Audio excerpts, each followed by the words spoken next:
அந்த போனை மாத்தி தான் தொலையண்டா, புதுசு தான் வாங்கி தொலையன். டேய் இந்த போனுக்கு என்னடா நல்லா தான்டா இருக்கு, இதுக்கு என்னடா?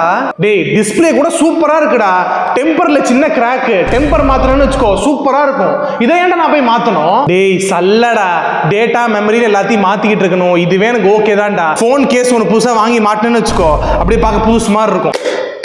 டேய் நான் போனை பெருசா ரஃப் யூஸும் பண்ண மாட்டேன்டா, கால் வந்தா பேசுவேன், இல்லைன்னா கால் பண்ணுவேன். அதுக்கு இந்த போன் போதும்டா. டெம்பரும் சாஃப்ட்வேர் அப்டேட் பண்ணா போதும். இந்த போன்ல அசால்ட்டா நான் 3 வருஷம் ஓட்டலாம். பார்த்தா தெரியுதா நான் 2 வருஷமா வச்சிருக்கேன். நீயே சொல்லு. டேய் ஸ்கிரீன் தாண்டா கொஞ்சம் ஒரு மாதிரி இருக்கும், ஆனா ஒர்க்கிங் கண்டிஷன்லாம் சூப்பர்ரா. 30,000 ரூபாய்க்கு வாங்கினேன்டா.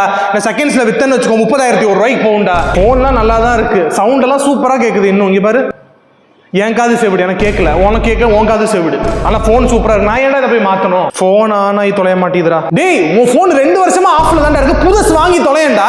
டேய் போன் நல்லா தான்டா இருக்கு, சார்ஜர் தான்டா ப்ராப்ளம். சார்ஜர் மாத்தினா போதும்டா.